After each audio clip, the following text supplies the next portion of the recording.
Salut à tous et bienvenue chez AC111. Donc on se retrouve pour cette nouvelle vidéo sur un nouveau concept, en fait une nouvelle rubrique qui aura sur la chaîne qui va s'intituler les essais par Captain Clem. Alors c'est simple, ça sera des essais de véhicules rapides, concis, courts, on va à l'essentiel. Le format durera à peu près 10 minutes et ça va être présenté par Clément, notre responsable commercial.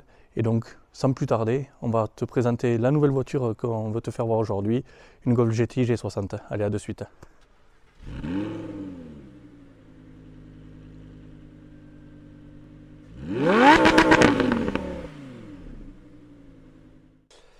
Bonjour à tous, du coup c'est Clément du garage AC111. Donc aujourd'hui pour ce premier épisode je vais vous présenter une voiture qu'on a actuellement en stock, qu'on vient tout juste de vendre. Donc il s'agit d'une Volkswagen Golf 2 GTI. Donc c'est pas une Golf on va dire GTI classique, c'est une Golf GTI G60. Elle est équipée d'un moteur, donc 8 soupapes, 4 cylindres, qui développe 160 chevaux. Donc comme son nom l'indique, G60, 160 chevaux, ça c'est on va dire un petit peu plus simple à retenir. Au niveau de la VMAX, on est sur une VMAX à 215 km/h, donc ce qui est plutôt bien pour l'époque. Donc c'est vrai que par rapport à son poids, c'est une voiture qui fait un petit peu plus d'une tonne, elle fait 1080 kg exactement, donc c'est vraiment bien. La particularité de cette voiture là, donc celle qu'on a devant nous, donc c'est qu'elle est équipée donc d'une calandre noire. Donc avec le logo noir Volkswagen à l'avant. En plus de ça, elle a les monogrammes G60 à l'avant qui est fixé sur la calandre. Au niveau du pare-choc avant, il est différent, légèrement différent de la Golf GTI 16 soupape. Et sur les ailes, on arrive à voir que les ailes sont un petit peu plus bodybuildées. Elle est équipée aussi des jantes 15 pouces BBS RM. Et donc la petite particularité, c'est au niveau du compresseur à l'intérieur. Vous avez une petite forme qui représente un G, et donc c'est pour ça qu'on l'appelle G60. Voilà, comme les Polo G40 qui étaient les modèles, on va dire, dans les mêmes générations. Au niveau de l'intérieur, donc on est sur la sellerie typique des GTI, donc la sellerie tissu à carreaux, qui est toujours présente sur les GTI d'aujourd'hui. Donc la sellerie écossaise, ces modèles-là étaient équipés des vitres électriques. Très belle option, très utile, qui est tellement commun pour nous aujourd'hui. En plus de ça, donc ces voitures avaient deux séries, la direction assistée, et en plus de ça, elles avaient donc l'ABS également qui était de série. Par rapport à une Golf classique aussi, la voiture est légèrement rabaissée de 2 cm à l'avant et de 1 cm à l'arrière comparé à la GTI 16 soupape.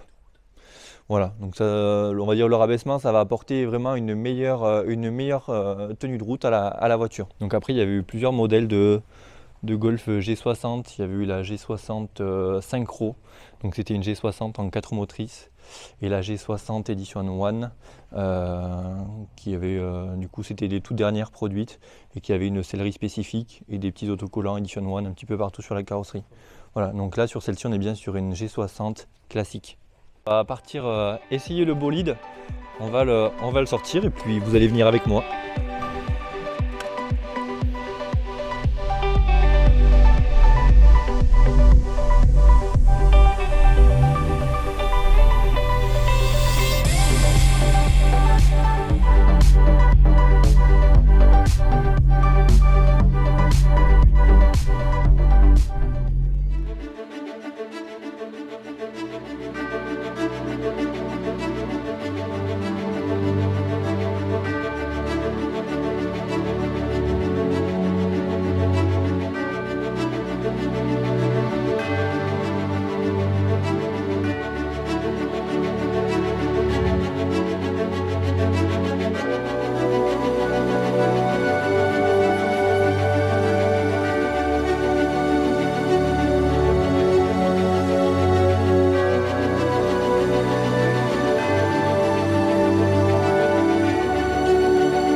Essai.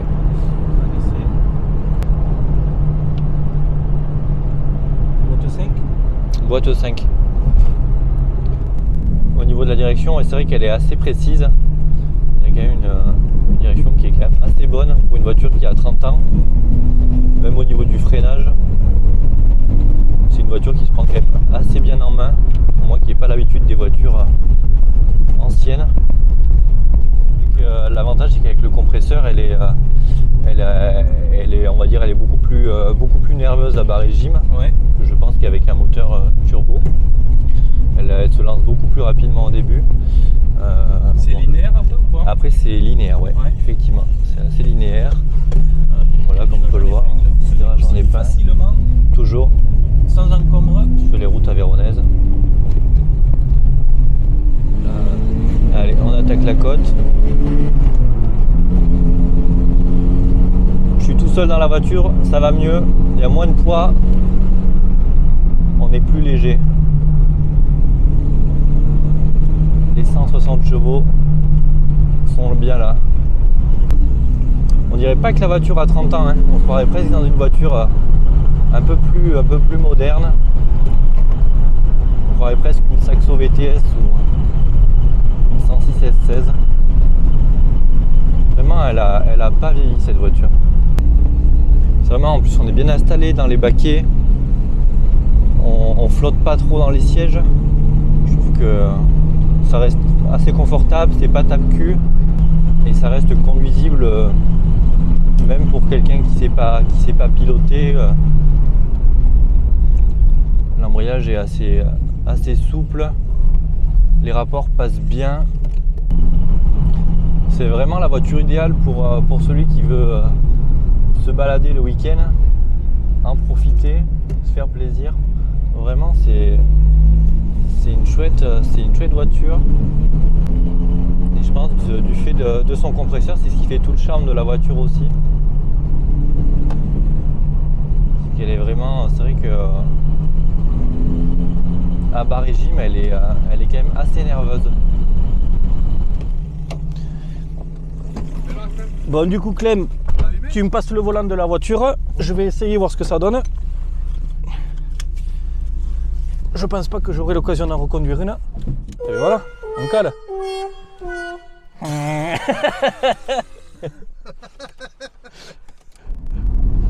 Bon, la boîte, on sent que c'est pas une boîte qui a 2 ans. Non. Non, mais les rapports sont assez courts. Oui, c'est assez court. C'est pas hyper précis, mais on a vu 100 fois pire pour une voiture qui a 30 ans. Hein. C'est ça. On a une bonne position de conduite. On retrouve un peu en fait ces positions dans les Golf modernes. On est un peu légèrement haut, pas trop. La voiture elle chauffe pas, pourtant là il fait assez chaud. On a fait en plus des petits trajets où on s'est arrêté. J'ai vu des voitures anciennes qui étaient moins sympas et moins souples à conduire. Hein.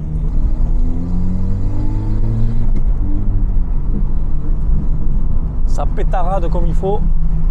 Bon, cette ligne fait un peu de bruit. Après, en même temps, retrouver une ligne d'origine, c'est impossible, ou quasiment mission impossible. Donc ça sera forcément du sur-mesure, comme tu disais, en inox. Mais ça participe au charme de la voiture. Ouais, tout à fait.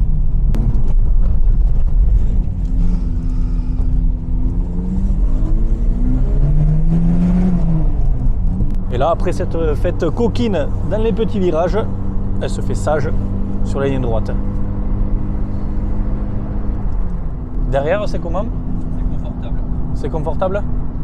Tu vois, regarde, je mets naturellement le coude à la fenêtre.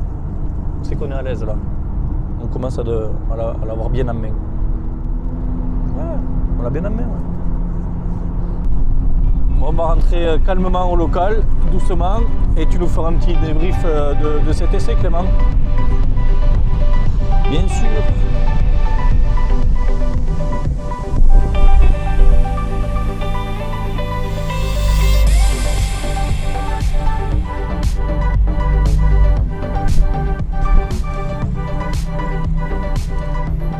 Bon Clem, de retour après quelques jours d'utilisation de la voiture, de cette Golf G60, qu'est-ce que tu en as pensé? Brièvement, on l'a vu juste avant, mais un dernier petit topo final, qu'est-ce que tu en dirais?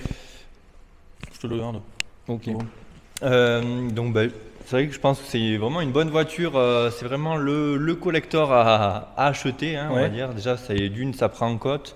De 2, il y a des super sensations. D'accord. De 3, ça a vraiment le look des années 90, voilà, Ouais. vraiment intemporel de la Golf. Donc on va dire ça en fait vraiment une bonne voiture. Ok, un bon oldtimer à conserver, Voilà, qui tout à t'a fait. procuré de bonnes sensations, qui marche correctement, avec de bonnes perfs, hein, c'est ce qu'on a vu. De bonnes Les perfs. 160 chevaux se sentent bien, Ouais, ouais. ouais. Ouais, tout à fait. Le compresseur qui donne la particularité à ce véhicule, Tout à fait. plutôt atypique. Donc c'est quelque chose qui t'a plu. C'est quelque chose qui m'a plu et c'est quelque chose que je conseille. Et Tout que à tu fait. conseilles. Et que je Bon. conseille. Captain Clem le conseil, on restera sur ça. À bientôt.